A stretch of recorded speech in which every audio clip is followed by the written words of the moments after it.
طلبا، آج کا ہمارا جو ٹاپک ہے وہ ہے 12ویں کلاس مادھمک شکشا بورڈ اجمیر راجستھان کی کتاب آئینہ ادب کا غزل والا حصہ۔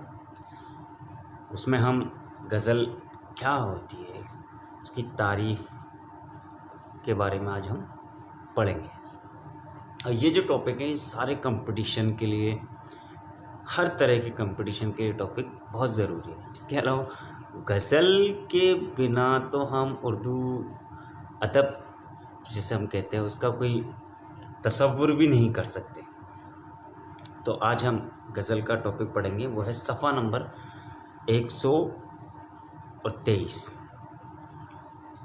تو 123 آپ سبھی نکالیں اور کتاب سے ہی پڑھیں تاکہ کوئی چیز چھوٹے نہیں اور بات سمجھ میں آ جائے دھیرے دھیرے۔ ادب زبان پر چڑھنا بہت ضروری ہے، اگر زبان پہ نہیں چڑھے گا تو مزہ بھی نہیں آئے گا۔ تو غزل ایک تعارف۔ غزل اردو شاعری کی سب سے مشہور اور ہر دل عزیز صنف سخن ہے۔ ہر دل عزیز، ہر دل کو پسند آنے والی، پیاری لگنے والی، ہر دل عزیز صنف سخن ہے۔ صنف میں نے بتا ہی دیا ہے۔ اردو ادب جن جن چیزوں کے اندر لکھا جاتا ہے، جن جن چیزوں سے مل کر بنا ہوتا ہے اسے صنف کہتے ہیں۔ الگ الگ ٹائپ، کہانی، قصے، ناول، داستان، یہ سب اردو ادب کی صنف ہے۔ تو غزل بھی ایک صنف ہے۔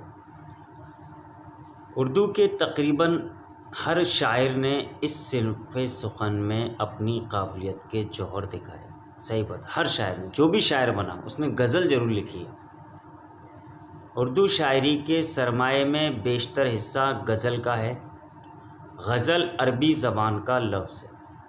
تو غزل کون سی زبان کا لفظ ہے؟ عربی۔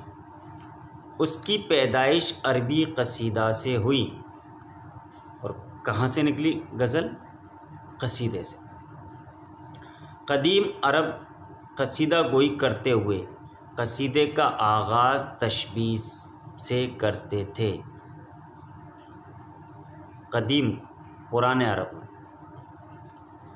جس میں غزل کی ہویت میں شعر قلم بند کیے جاتے تھے۔ اردو میں یہ صنف فارسی کے اثر سے آئی اور فارسی نے اسے عربی سے مستعار لیا۔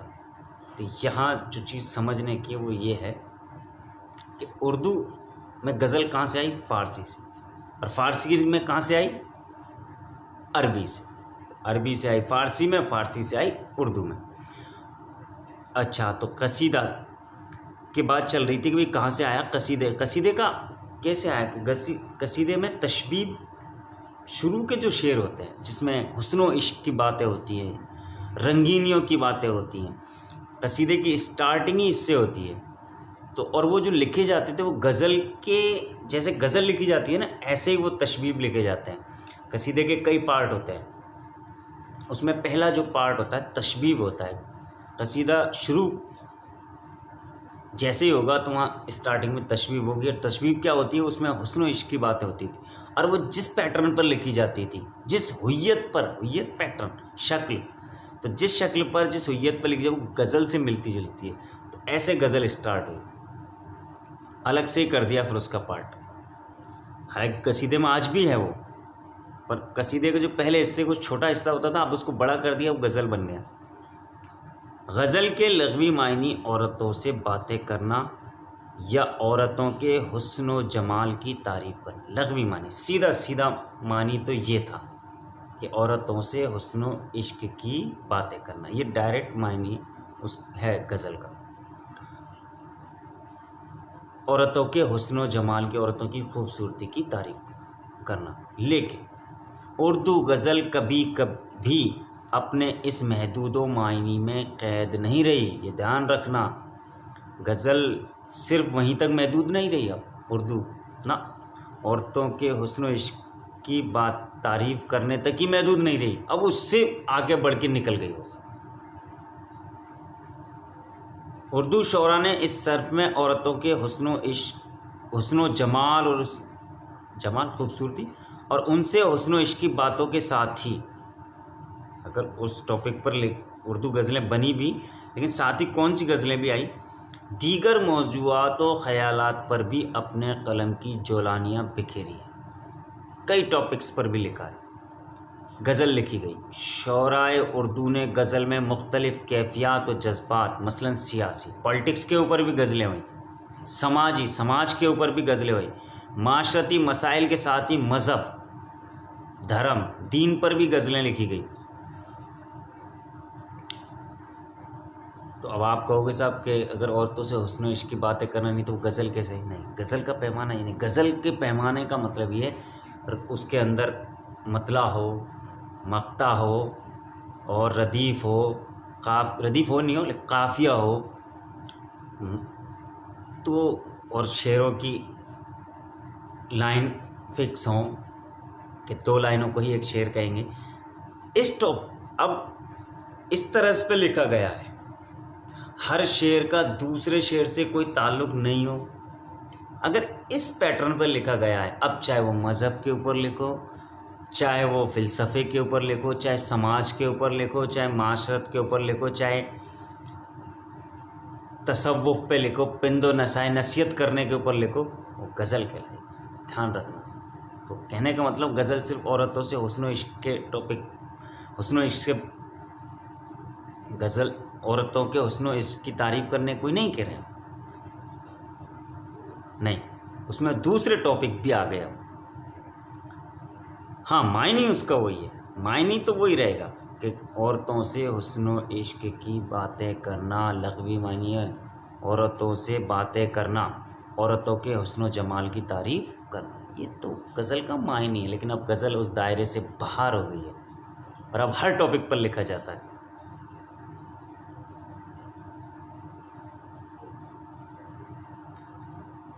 مذہب، اخلاق، فلسفہ و تصوف، پند و نصائح کے نکات اور قدرتی مناظر و میدان جنگ کے واقعات تک بیان کیے جاتے ہیں غزل کے اندر۔ پند و نصائح، نصیحت، مجموعی طور پر یہ کہا جا سکتا ہے کہ اس صنف میں شعراء نے ہر موضوع اور ہر میدان پر اپنے خیالات کا اظہار کیا ہے، ہر ٹاپک پر لکھا ہے لوگوں نے۔ اب پھر میں وہی بات دہراؤں گا بار بار کہ پھر ان کو غزل کیوں کہہ رہے ہیں؟ کیونکہ غزل کا جو پیٹرن ہوتا ہے اس پر فٹ بیٹھ رہے ہیں۔ ساخت یا ہویت معنی ساخت، شکل، اور ساخت بناوٹ، اس کی بناوٹ کے اعتبار سے غزل کے پہلے شعر کو، جو غزل کا پہلا سٹارٹنگ شعر ہوگا، اس کو مطلع کہتے ہیں، جس کے دونوں مصروں میں ردیف اور قافیہ پایا جاتا ہے۔ اب یہاں سمجھنا ردیف اور قافیہ کیا ہوتا ہے۔ تو کوئی بھی شعر ہو،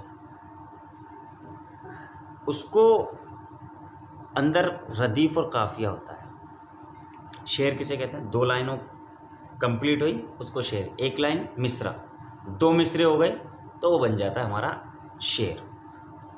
جیسے میں تھوڑا کو کیمرے کو ادھر کر کے، اور یہ کیمرہ شاید ادھر نہیں جائے، ہم اس کو یہاں دیکھیں گے۔ یہ لکھا ہے کہ کل جو رخ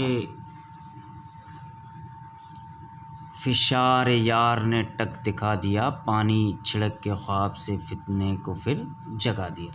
تو اپنا جو یہ والا جو شعر ہے یہ غزل کا کہلائے گا مطلع۔ کیا کہلائے گا؟ یہ مطلع۔ کیوں کہہ رہے ہیں اس کو مطلع؟ کیونکہ اچھا، مطلع کی شرط کیا ہے کہ اس کے دونوں مصروں میں ردیف اور قافیہ پایا جاتا ہے۔ تو اب دیکھو، یہ ردیف اور قافیہ جو ہے نا، یہ بہت پریشان کرتا ہے، کبھی کبھی ہم کنفیوز ہو جاتے ہیں کہ ردیف کیا ہے اور قافیہ کیا ہے۔ تو ردیف اور قافیہ بولنے میں پہلے کون آتا ہے؟ ردیف اور قافیہ، لیکن غزل کے اندر یہ الٹ جاتے ہیں، قافیہ پہلے ہوتا ہے اور ردیف بعد میں ہوتا ہے۔ تو یہ جو ہمارا یہاں پر جو ہم آواز الفاظ ہے، جیسے یہ دیا اور یہ دیا، دیا دیا، آگے بھی کیا آ رہا ہے؟ دیا۔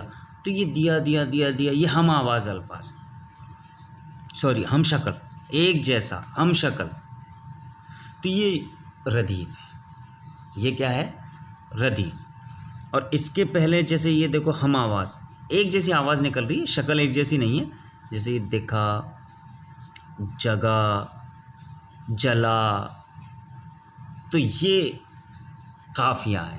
یہ والا حصہ جو ہوگا ہمارا، یہ تو ہو گیا قافیہ اور یہ ہو گیا ردیف. لیکن بولنے میں ہم جب بولتے ہیں تو کیا بولتے ہیں ساتھ کے ساتھ ردیف و قافیہ. تو ایسا نہیں ہے، وہاں ردیف اور قافیہ بولتے ہیں پہلے، لیکن غزل کے اندر ہم اس کو کیا کر دیں گے، شعر میں جب دیکھنا چاہیں گے تو پلٹ دیں گے اس کو، قافیہ اور ردیف. تو ردیف سب سے لاسٹ میں ہوتا ہے، ہم شکل ہوتا ہے، ایک جیسی شکل والا ہوتا ہے. اور قافیہ جو ہوتا ہے وہ، یہ شرط ہے بالکل دھیان رکھنا، تو قافیہ جو ہوتا ہے وہ ہم آواز الفاظ کہلاتا ہے. اور غزل کے لیے قافیہ لازمی ہے. کئی شعراء نے کچھ غزلیں بغیر ردیف کے بھی کہی ہیں. دیکھو ردیف ہونا ضروری نہیں ہے، اگر ہم اس میں سے دیا دیا دیا ہٹا دیں گے تب بھی کوئی پرابلم نہیں ہے. کیا شعر کس سے بن جائے گا، دکھا، جگہ، جلا، اسی سے ہی ہمارا شعر بن جائے گا. تو ہم شکل الفاظ کا ہونا لازمی نہیں، جیسے ہے وہ نہیں، کوئی ضروری نہیں ہے. تو اس کے بغیر بھی ہمارا کام چل جائے گا. لیکن کیا چیز ہونا لازمی ہے، قافیہ ہونا لازمی ہے غزل کے اندر. اگر قافیہ نہیں ہے تو پھر وہ غزل نہیں کہلائے گی. تو یہ لازمی شرط ہے، غزل کے لیے قافیہ لازمی ہے. ٹھیک ہے، تو غزل کے لیے ہمارا قافیہ کا ہونا لازمی ہے. اور قافیہ بولتے ہیں ہم آواز، ایک جیسی آواز نکلتی ہے وہ. اور کئی شعراء نے ردیف کے بغیر بھی غزلیں کہیں، اور ایسی غزلوں کو ہم غیر مردف کہلاتی ہیں. ایسی غزلیات غیر مردف کہلاتی ہیں. دھیان رکھیے، جس میں ردیف نہیں پایا جاتا اس غزل کو ہم کون سی غزل بولیں گے، غیر مردف غزل بولیں گے. مطلع کے بعد بھی اگر شاعر دیگر شعر اشعار کے دونوں مصروں میں ردیف و قافیہ کا استعمال کرتا ہے. دیکھو کیا، اگر یہاں سے تو ایسے شعر اشعار حسن مطلع کہلاتے ہیں. اب جو ہم پڑھنے جا رہے ہیں وہ کیا پڑھنے جا رہے ہیں، حسن مطلع. حسن مطلع ہوتا ہے مطلع کے بعد بھی دوسرا شعر، یہ دوسرا شعر اسٹارٹ ہو گیا. اگر اس دوسرے شعر کے دونوں مصروں میں ردیف پایا جائے، قافیہ پایا جائے، اس میں بھی دیکھو یہاں بھی ردیف ہے یہاں بھی کا، تو یہ تو مطلع ہو گیا. کیونکہ ردیف اور قافیہ دونوں مصروں میں، ردیف اور قافیہ ایک میں ملتا ہے، نیچے والے میں، ٹھیک ہے، اوپر والے میں نہیں ایک میں مل سکتا ہے شروع کے میں، اسٹارٹنگ میں، اس کو ہم کیا بولتے ہیں، مطلع. لیکن پھر واپس ملا دیا دونوں مصروں میں ردیف اور قافیہ کو، تو مطلع کا وہ کیا بن جائے گا، حسن مطلع. ٹھیک ہے. اب یہ شعر جو ہونا چاہیے تھا نا، وہ ہونا چاہیے تھا کہ اس کے شرار حسن جلوہ جو ایک، بس یہاں تک ہونا چاہیے تھا، جو ایک. ٹھیک ہے. پھر طور کو، پھر چوتھی لائن میں واپس ہوئی یہ سسٹم، پہلی لائن دوسری لائن تو مطلع ہوگا. اب جب بھی جو بھی شعر چلیں گے اس کی کون سی لائن میں، دوسری لائن میں ہی ردیف قافیہ ہوگا، اس کی پہلی لائن میں ردیف قافیہ نہیں ہوگا، یہ دھیان رکھیں. لیکن یہاں جب دیکھو آپ تو یہاں پہلی لائن میں مل گیا ردیف قافیہ، جیسا اس میں تھے ہم شکل الفاظ ویسا یہاں بھی مل گیا. تو مل گیا تو پھر کوئی دقت نہیں، اس کو مطلع تو نہیں کہیں گے، لیکن کیا کہہ دیں گے اس کو، حسن مطلع. کیوں؟ کیونکہ اس کی دونوں لائنوں میں ہی ردیف اور قافیہ مل گئے. غزل کے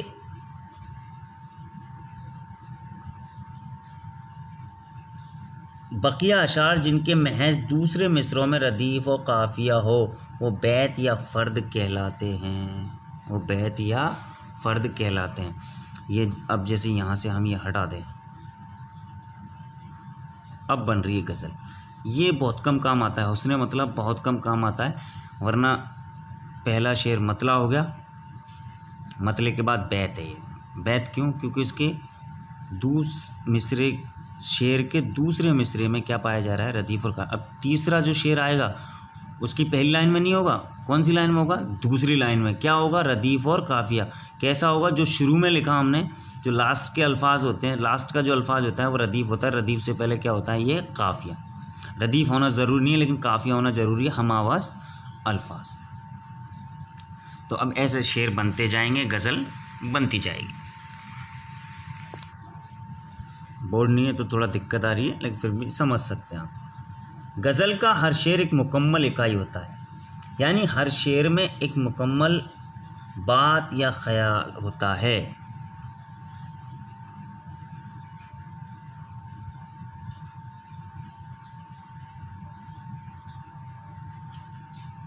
معنوی اعتبار سے اس کا دوسرے شعر سے کوئی تعلق نہیں ہوتا، لیکن کبھی کبھی شاعر کوئی مضمون یا خیال ایک شعر مکمل میں بیان نہیں کر سکتا ہے تو اپنی بات مکمل کرنے کے لیے دوسرے شعر کا سہارا لیتا ہے. لہٰذا ایسے اشعار قطع بند شعر کہلاتے ہیں. غزل کا آخری شعر مقطع کہلاتا ہے، جس میں شاعر اپنا تخلص استعمال کرتا ہے.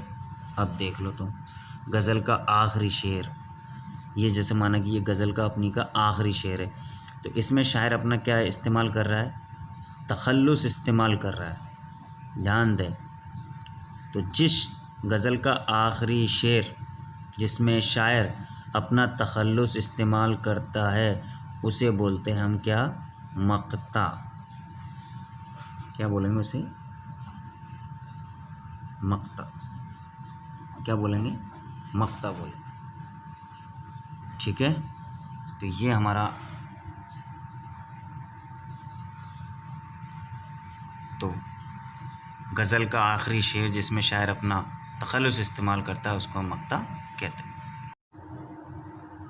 معنوی اعتبار سے غزل کے سب سے اچھے شعر کو بیت الغزل کہتے ہیں، لیکن اس کا انتخاب غزل کے کہنے یا سننے والے پر منحصر ہوتا ہے. آپ کیسے فیصلہ کر پاؤ گے کہ کون سا شعر اچھا ہے؟ یہ تو سننے والے کو پتہ رہتا ہے یا کہنے والے کو پتہ رہتا ہے، تو وہی اس کا سب سے بیسٹ شعر بیت الغزل کہلاتا ہے. غزل میں اشعار کی کوئی قید نہیں ہے، ہاں بالکل کوئی قید نہیں ہے. ایک مکمل غزل میں کم سے کم 5 اشعار ہوتے ہیں، اس سے کم پر وہ غزل نامکمل کہلاتی ہے. 5 تو کم سے کم ہونا چاہیے.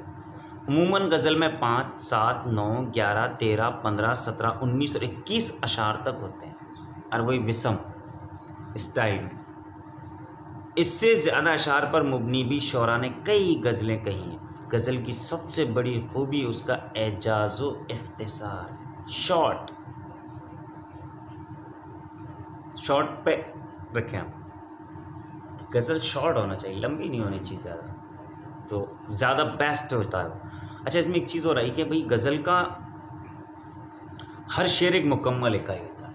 یہ سمجھنے کی چیز ہے، یعنی ہر شعر ایک مضمون ہوتا ہے، ایک ٹاپک ہوتا ہے، اس پر ہم بہت لمبا چوڑا ٹاپک لکھ سکتے ہیں، بہت لمبا چوڑا اس کے اوپر مضمون لکھ سکتے ہیں. وہ پورا ایک مکمل مضمون ہوتا ہے اور اس کا دوسرے شعر سے کوئی تعلق نہیں ہوتا ہے. غزل کا ہر شعر الگ الگ مضمون پر لکھا ہوتا ہے. اگر ساری غزل ایک ہی ٹاپک پر ہوگی تو پھر وہ غزل نہیں، وہ نظم کے دائرے میں چلی جائے. اس لیے دھیان رکھیں کہ اس کا پہلا شعر، کوئی سا بھی شعر ہو، تو اس کا وہ مکمل اکائی ہوتا ہے، اس کا مضمون ہوتا ہے، اور اس کا دوسرے شعر سے کوئی لینا دینا نہیں ہوتا، وہ ایک الگ ہی ٹاپک ہوتا ہے. لیکن کبھی کبھی کیا ہوتا ہے کہ شاعر کیا ہوتا ہے کہ اپنی بات مکمل نہیں کر پایا اگر ایک شعر میں بھی، تو پھر وہ کیا کرتا ہے؟ دوسرے شعر کا سہارا لیتا ہے، تو اسے قطع بند شعر کہہ دیں گے. کون سا شعر کہہ دیں گے؟ قطع بند. پر 2 ہی کا لو زیادہ، ویسے نہیں وہ 3 کے دیے تو پھر غزل ہی ختم ہو گئی.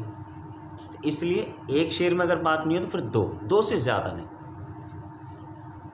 تبھی وہ بیسٹ ہوگا. پھر وہ غزل کے اس پہ نہیں بیٹھے گا اگر 2 سے زیادہ لے لیا تو. اس لیے 2 ہی رکھیں، یہ ہے مسئلہ. یعنی کم الفاظ میں شاعر بہت کچھ بیان کر دیتا ہے، اور یہی امر غزل کی مقبولیت کا بڑا سبب ہے. ہاں، اعجاز و اختصار. شارٹ. اردو میں غزل گوئی کی ابتدا حضرت امیر خسرو رحمۃ اللہ علیہ سے ہوتی ہے. امیر خسرو سے دکنی شروعات، امیر خسرو سے. دکنی ہندوستان، وہی ہندوستان، دکن دکشن بھارت کا. دکنی ہندوستان میں بھی قطب شاہ، محمد قلی قطب شاہ، عبداللہ قطب شاہ، ملا وجہی، گواسی، نصرتی وغیرہ نے غزلیں کہی تھیں. لیکن یہ دور مثنوی کا دور تھا. اس غزل جب لکھ رہے تھے اس ٹائم مثنوی زیادہ فیمس تھی. پھر بھی اس دور میں صنف غزل کے آثار نمایاں طور پر نظر آتے ہیں۔ صنف غزل کی جو صنف ہے اس کے آثار نظر آنا شروع ہو جاتے ہیں۔ تو پھر اسٹارٹ کب سے ہوئی غزل اردو میں؟ اس دور کے غزل کے سب سے بڑے شاعر محمد قلی قطب شاہ تسلیم کیے جاتے ہیں اس زمانے کے۔ ان کے بعد اردو غزل کو باقاعدہ ایک مستند اور عوام میں قابل قبول سن کی حیثیت عطا کروانے میں ولی دکنی کا کردار اہم ہے۔ اس کو لوگوں میں فیمس کرنے میں جو رول رہا وہ رہا، مقبول کروانے میں وہ رہا ولی دکنی کا۔ ولی نے شمالی ہند آ کر اردو غزل کو نیا لہجہ اور آہنگ عطا کیا۔ پھر ولی آ گئے اپنے شمالی ہندوستان میں، راجستھان، کشمیر، دہلی، یہ اتر پردیش۔ 18ویں صدی کے آغاز میں اردو غزل کا عروج شروع ہوا، اردو غزل بڑھنا شروع ہوئی 18ویں صدی میں۔ اس دور میں اردو کے 3 باکمال شاعر پیدا ہوئے: مرزا محمد رفیع سودا، میر تقی میر، خواجہ میر درد نے اردو غزل کو معراج عطا کی، بلندیاں عطا کی۔ اسی دور میں خان آرجو، شاہ حاتم اور مرزا مظہر جانے جانا جیسے شعراء بھی دنیائے ادب میں نمودار ہوئے۔ انہوں نے اردو غزل کو ایام گوئی اور لفظی صنائیوں سے پاک کیا۔ میر، سودا اور درد نے اردو غزل میں حسن و عشق کی واردات کے ساتھ ہی اخلاق و تصوف کے مضامین بھی شامل کیے۔ سودا نے غزل میں تخیل کی بلندی، قصیدہ جیسا تم تراق ہے شان و شوکت اور زور بیان پیدا کیا۔ سودا نے غزل میں تخیل کی بلندی، خیالات کی اونچائی، بہت اونچے اونچے خیالات، اور قصیدہ جیسا تم تراق اور زور بیان کرنے کا انداز، زور، اور تم تراق شان و شوکت، جیسا قصیدے کی شان و شوکت تھی ایسی غزل کی شان و شوکت پیدا کی۔ تو درد نے اس صنف میں صوفیانہ خیالات نظم کی۔ صوفیانہ خیالات کہتے ہیں اللہ تعالیٰ سے قرب، اللہ تعالیٰ کو پہچاننا، اللہ تعالیٰ کی تلاش میں ہونا، اسے بولتے ہیں اپن صوفیانہ، اور اسے تصوف کے دائرے میں لیتے ہیں۔ تو یعنی انسان دل سے اپنی خواہشوں کو ختم کرتے ہوئے اللہ تعالیٰ کی طرف لو لگا لے، یہ تصوف ہے، اور اس انداز کو بولیں گے ہم صوفیانہ انداز، جسے ہم علم معرفت بھی کہتے ہیں، اللہ کو پہچاننا۔ تو درد کی شاعری میں تصوف پایا جاتا ہے، دھیان رکھیں، تصوف وہی اپنی خواہشات کو ختم کرتے ہوئے اللہ تعالیٰ سے لو لگا لینا، علم معرفت حاصل کرنا، اللہ تعالیٰ کو پہچاننا۔ وہیں میر تقی میر نے صرف میں سوز و گداز، درد، کسک، ٹیس، آہ و فغاں، رونا، چیخنا، چلانا، درد و کسک، دم کسک کے جذبات ادا کر کے صنف کو آفاقیت بخشی، اس کو بلندیوں پر لے کے گئے، آسمان پر لے کے گئے، اور ساتھ ہی سادگی، دم سمپل، شیرینی، مٹھاس والی چیز، اثر آفرینی مطلب آدمی آفرین سے بنائی، شاباش، براو، تو اثر آفرینی، اور داخلی کیفیات کی ادائیگی سے غزل کو ہر دل عزیز بنا دیا۔ داخلی کیفیت، اندر انسان کے اندر جو کیفیات پیدا ہوتی ہیں، جو ہلچل پیدا ہوتی ہے، ان چیزوں کو باہر لائے، اور ان کی وجہ سے غزل کو ہر دل عزیز سمجھو، ہر انسان کی پسند بنا دیا۔ اردو غزل کے لیے یہ دور سنہری دور ثابت ہوا۔ میر نے اس صنف کو وہ عروج بخشا کہ بقول پروفیسر ڈاکٹر فضل امام اردو غزل کا دوسرا نام میر تقی میر۔ صحیح بات ہے، اگر ہم اردو غزل کا نام لیتے ہیں تو دوسرا نام جو کہیں اگر ہم اردو غزل، تو اس کا مطلب میر تقی میر، واقعی میں میر تقی میر نے اس کو بہت بلندیاں دی ہیں۔ چنانچہ یہ کہنا اردو غزل اپنی مقبولیت اور آفاقیت کے لیے ہمیشہ میر تقی میر کی مرہون منت رہے گی، قرضدار رہے گی میر تقی میر کی۔ اگر وہ نہ ہوتے تو شاید اردو غزل اتنا ترقی نہ کرتی۔ بالکل صحیح درست ہوگا، بے شک میر تقی میر نے بہت اس کو عروج پر پہنچایا، اور مرہون منت رہیں گی آج اردو میر تقی میر کی، قرضدار رہے گی۔ 18ویں صدی کے نصف میں آخر میں شمالی ہند میں موسیقی، جرت، انشاء اور رنگین جیسے شعراء نے اس صنف کی تابنا کی برقرار رکھی، اس کی جو چمک تھی وہ برقرار رکھی ان لوگوں نے۔ اس دور میں ان شعراء نے اردو غزل میں تصنع کہتے ہیں بناوٹ، اوور ایکٹنگ کرنا، آور اور معاملہ بندی جیسے خیالات کو اظہار کا ذریعہ بنایا۔ آور بناوٹ مطلب بناوٹی چیزیں لے آئے، فرضی ٹائپ چیزیں، وہ چاہے اس زمانے میں ٹھیک رہی ہوں گی لیکن کچھ فرضی ٹائپ چیزیں لے آئے، اس میں بناوٹ زیادہ آ گئی، اوور ایکٹنگ زیادہ آ گئی تھی اس کے اندر۔ تصنع وہی معاملہ بندی جیسے خیالات کو اظہار کا ذریعہ، حالانکہ یہ غزل کے معیار اور تقدس کے اعتبار سے مضر ثابت ہے۔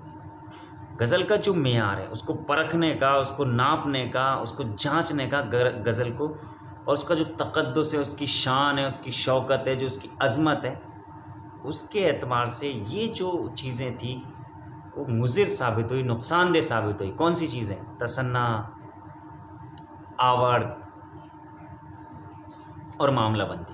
ان تین چیزوں کی وجہ سے غزل، حالانکہ ان لوگوں نے خوب کہی غزلیں، لیکن اس سے غزل کو نقصان ہوا۔ بناوٹ پن سے کوئی چیز، نیچرل جو چیز ہے، قدرتی جو چیز ہے وہ قدرتی ہوتی ہے، اور اس میں تم بناوٹ والی چیزیں لے کے آؤ گے، فرضی چیزیں لے کے آؤ گے تو اس سے نقصان ہی ہوگا۔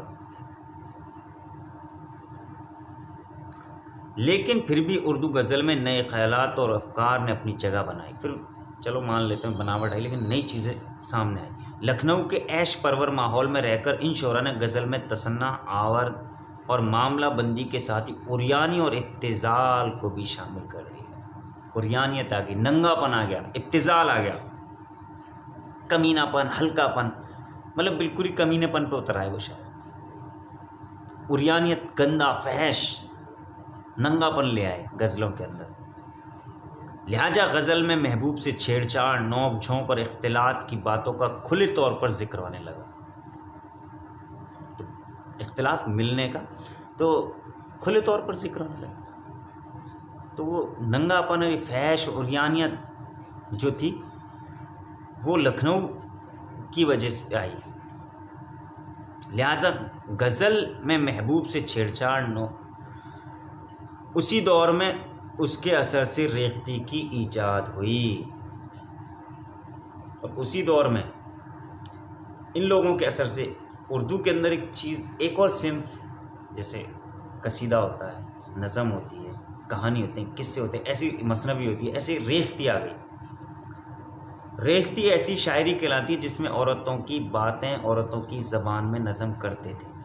اس سے اردو غزل میں عریانیت اور ابتذال کی شمولیت ہوئی۔ کیا؟ عورتوں کی باتیں عورتوں کی زبان میں استعمال کرنا، اسے بولتے ہیں ہم ریختی۔ کیا بولیں گے؟ ریختی۔